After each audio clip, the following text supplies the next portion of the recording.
All right, I've got the recorder back on. Uh, what I'd like to do now is I'm going to randomly split you into groups of about four or so. I mean, it's got a nice little breakout room routine on As You Learn uh, for about 15 minutes.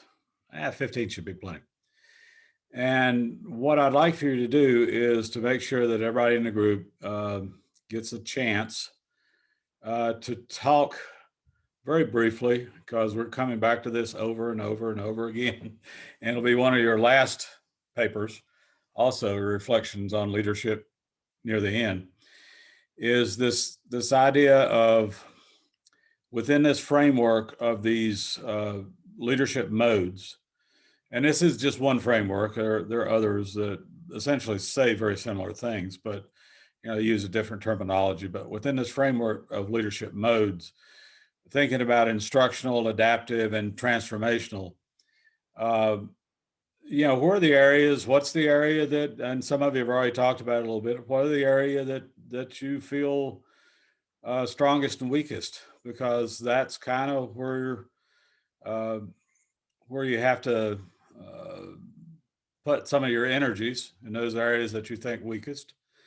The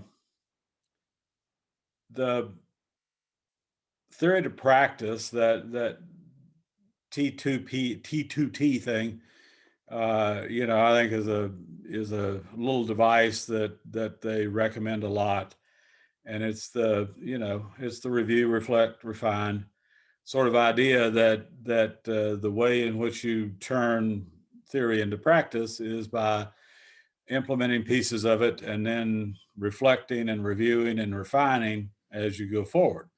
And so you find that practice gets better because you've looked at it and you've thought about it and you've considered it, and boom. Uh, but it is a process, and it is a time. It takes a bit of time. It's not something that happens overnight. But we have to begin by identifying what those things are. What are the areas that you think you need to work with, and if you have any of the group that wants to provide any input to that. So let's talk about that in those groups for say 15 minutes, and then we'll come back together and we'll try to pull that together as a larger group, and maybe lead a segue into the next thing next week, when we actually will talk about institutional learning a little bit more, and talk about the ideas of different quote unquote formal leadership theories that you may adapt or adopt, remembering that these modes are going to be embedded in any of those. No matter how you do leadership, you're going to have to focus around these modes of leadership. And so let me set that up. You clear? Any questions or anything? All right, we're going to do it just for 15 minutes. I'll give you a warning, uh, when we're about to bring everybody back together. So if we're lucky, uh, I'm going to have to start that again. Breakout rooms. Shoot.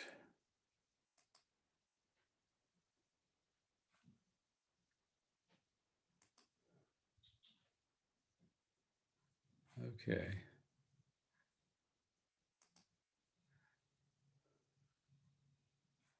Well, I'm going to have to delete these rooms, I think, and go back in.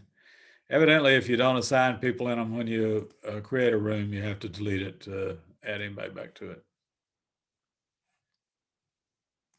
So let's start over. Here we go.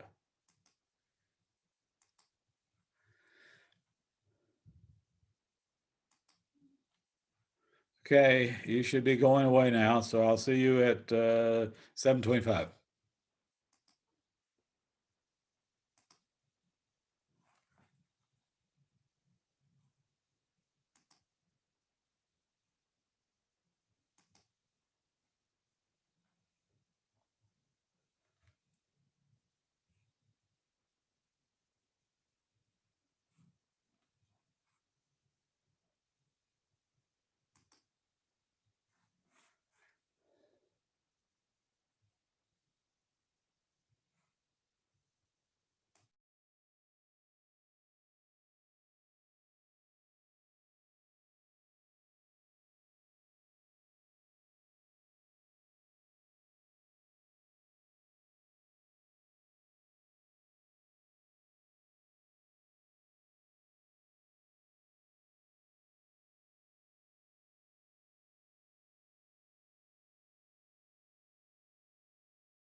Okay.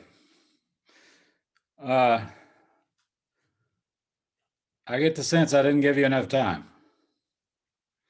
So in the future, I will bump the time out to 20 minutes or something like that when we do groups like that. Learning process, okay? So, did you find consistency across each other?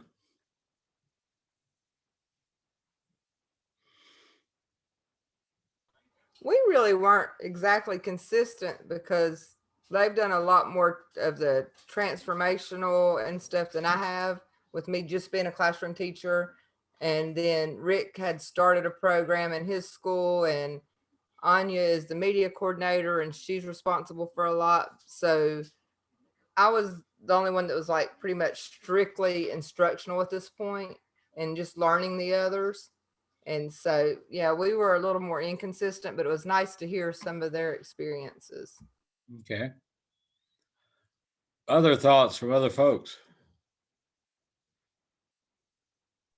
Our group was interesting. Three of us, we're all kind of like support teachers. We had an ELL teacher and then three EC. So pretty much I feel like we were all kind of consistent, but again, it's because where our jobs are in a school. So it was pretty interesting though. I appreciated hearing everyone else's perspective because they brought out things where I was like, oh, okay, like that makes sense. I kind of fit into that category too. So that was a good breakout session. Well, how many folks in here are EC or ELL? Okay, so there's 4 or 5 of you then. Okay, all right, good to know. I'll keep that in my brain. Maybe I should write it down. That way I won't have to keep it in my brain. But I'll make a note on that. Well, it's on the recording now. I got it. It's on the recording, so I can't lose it. Yeah, I mean, yeah, some of you obviously experiences are different from each other, and your years of experience are different from each other. And, there's all those things that'll come into play, but it really is a matter of as take the next notch up and add the next, certification, then you have to be thinking along those lines of, communicating, talking with your peers, see how they do certain things, how help them with how you might do certain things. And, it becomes a shared experience, a shared exercise to figure out how to put all this stuff together. And that's the best way to approach it, as kind of a shared experience or a shared exercise. So, yeah, I think those little sessions are useful from time to time. And I mentioned, I don't think I mentioned to you. I think I mentioned to. Oh, any other thoughts about that before we're not done with it. We're coming back to it next week and probably the week after next or whenever again. But we're going to be bringing those things in all along as we kind of add more technical pieces to the whole notion of program evaluation and stuff like that. We'll be adding a little bit more technical pieces a lot, but we'll be always going back and reinforcing the leadership thing. How do you best use the information you have available to achieve a purpose, and things like that. And so we need to get technical, but we also need to always keep that as a thread pulling through all of this, because it is a big part of that next step that you take upwards. Uh, Certainly hope so. Any other thoughts about that? And then we'll. Okay. Well, we sort of accomplished everything that was on the agenda tonight. God, it's amazing how that works. The one thing we didn't do that I wanted to mention, at least before we go away, is I just mentioned it earlier before you went to groups, was this notion of institutional learning, and how you kind of liken that to you know, the thing that they talk about in the pandemic is, you know, community immunity or you know, whatever they want to call that. But it is this notion of as everyone in this system becomes more effective, as the leader becomes better at what they do, as they become more focused at what they do, and as the group you hire and train and you know, reward better teachers. And that is one thing you get to do when you're in charge of a building. You do get to make some personnel decisions.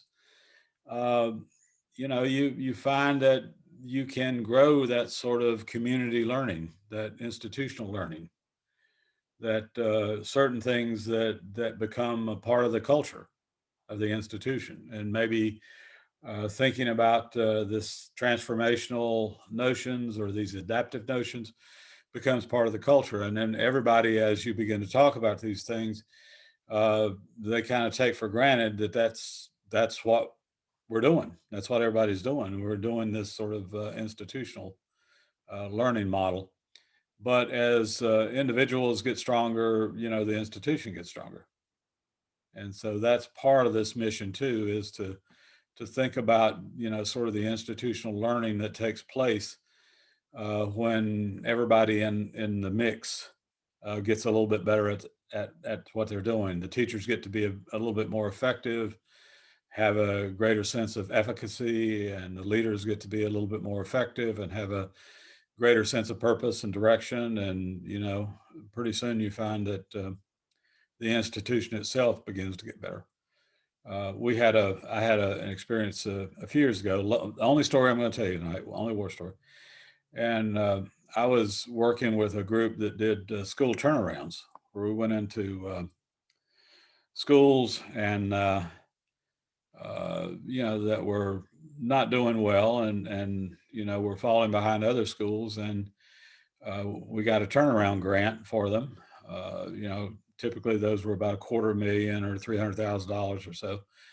And the university I was working for at the time, they released me quarter time to work with the grant, to direct the grant, but also to kind of organize the thing. And we had people coming in that were, you know, scheduling experts and curriculum experts, and just a bunch of my folks that I knew that were good at thinking about turning schools around or thinking about transforming schools. And we would go in, and over a 3-year period of time, we would pretty much guarantee that we could get the school, you know, back on course in terms of at least in test scores and things like that. Now, I didn't like the measure. I thought we probably could do better than that, but the state required and then feds required that we always be looking at test scores. But so it was a, you know, turnaround grant that way. And we always managed to figure it out. We always managed to get these schools turned around. I did a few of them, but this one in particular, one of their big issues was with math, and it was a high school, and it was the you know, math department was kind of a little bit estranged from the rest of the school for whatever reason. I don't know if there were personal dynamics or just, you know, layout of the school. Math wing was way down in one corner or whatever. But we had, you know, we had to figure out how to kind of re-engage all that and bring a focus back on math, because that was one of the areas at school that the kids were not doing well in, was in Algebra 1 and, you know, the other maths that they needed to take, but particularly in Algebra 1. So, you know, one of the things we did was, in this whole planning thing was a group plan. I mean, everybody in the school was in on it. I mean, we had we got input from teachers, we got input from janitors, from resource people, guidance, you know, whoever in the school, parents, students, and we basically collected a lot of data on what was going on in the schools, how students were performing, all like that. And one of the weak areas was this Algebra 1 sort of area. So we decided to tackle that early on. We never tackled more than 2 areas a year. We did Algebra 1, we did Reading to Learn model for high school. And so we had a couple of things going there. Well, one of the things we did, we thought that would be kind of nice is that we suggested to them that they think about how to incorporate math as a central part of the whole school.